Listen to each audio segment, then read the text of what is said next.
I guess the big thing everyone else is talking about right now is Georgia. I'm just surprised by how this played out in that, first of all, I'm thankful that they both won. I'm not particularly hopeful of either of them shifting the Democratic Party the way we want to, but just having them there and having a 50-50 Senate means more pressure on the Biden administration.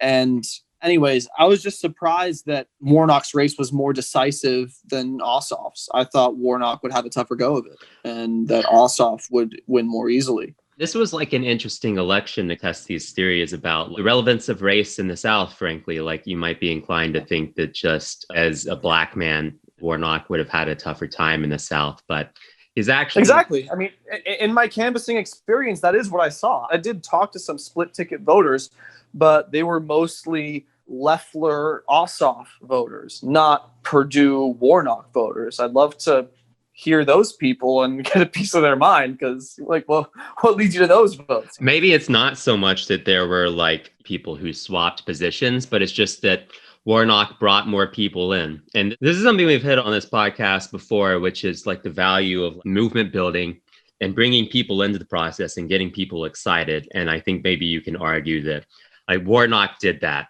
because this was a chance to elect someone who came from Ebenezer Baptist Church, who had this like great legacy tied in with the whole legacy of Dr. King. And this is a chance to elect a unique candidate. And like, yeah. I mean, we were talking about this earlier. I mean, you know, what we can or can't expect from these candidates and what we can and can't expect from the Democratic Party as a whole. Because I think we should be cynical and critical towards any politician. I mean, particularly, I think one who makes it to the level of running for Senate. Has that happened before? Someone going directly from a minister to Senate? I mean, that is, wow. Yeah, that's pretty interesting. I mean, he's an interesting candidate. We'll see what happens. I mean, there are definitely like candidates for Senate. And we were talking about Beto, like he's a good example. Like he ran on Medicare for All in that Senate race in Texas, because he like recognized that there is a movement behind Medicare for All, and you like energize a lot of people and you create that movement dynamic. But as soon as he was running for president, he ran away from that, and it became clear that he didn't really believe in Medicare for All. So, I mean, and Ossoff has run like a more kind of openly moderate campaign, I guess, than Warnock. But I mean, it remains to be seen what both of these candidates are made of, like what they're going to do when they get to the Senate. I think these people are both useful, even just as placeholders in the Democratic Party in the Senate, in that it takes away the ability for Joe Biden to point to the Senate and be like, well, what do you expect me to do with this Republican Senate? And it'll just like put that much more pressure on him.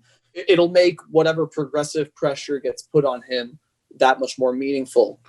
Beyond that, I mean, on one of our previous podcasts, right, I went on a rant about Jon Ossoff and how he was like just a slightly different version of Pete Buttigieg, as far as I could tell, just like this very young, well-spoken, middle-of-the-road guy with nothing really to offer in terms of progressive priorities. The kind of Democrat who has the audacity to say that healthcare is a human right and then be against Medicare for All. And so I honestly see in him that sort of neoliberal slipperiness of never being able to be pinned down on like, what actually are you going to fight for? Right. What are your real priorities?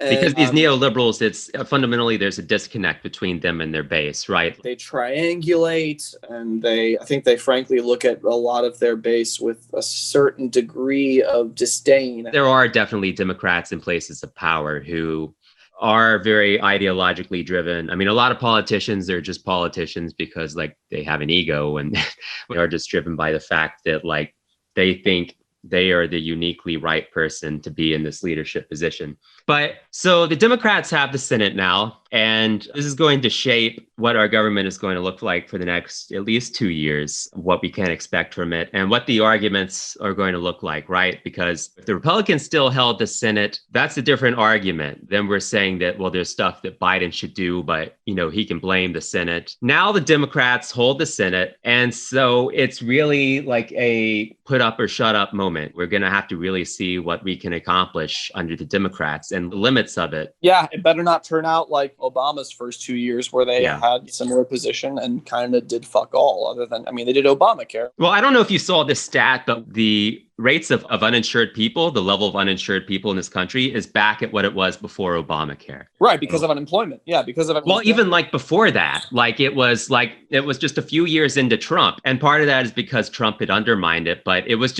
a particularly fragile piece of legislation, I think, in that it didn't really have a lot of, I mean, there were partisan Democrats passionately defending it. It was a compromise of a compromise, you know? And I think that was the dynamic you had back then. And if we still have that dynamic this time, it's going to be bad. We're going to have this sausage making and this compromise of a compromise legislation that doesn't build strong political constituency. And then Democrats are going to lose Congress again.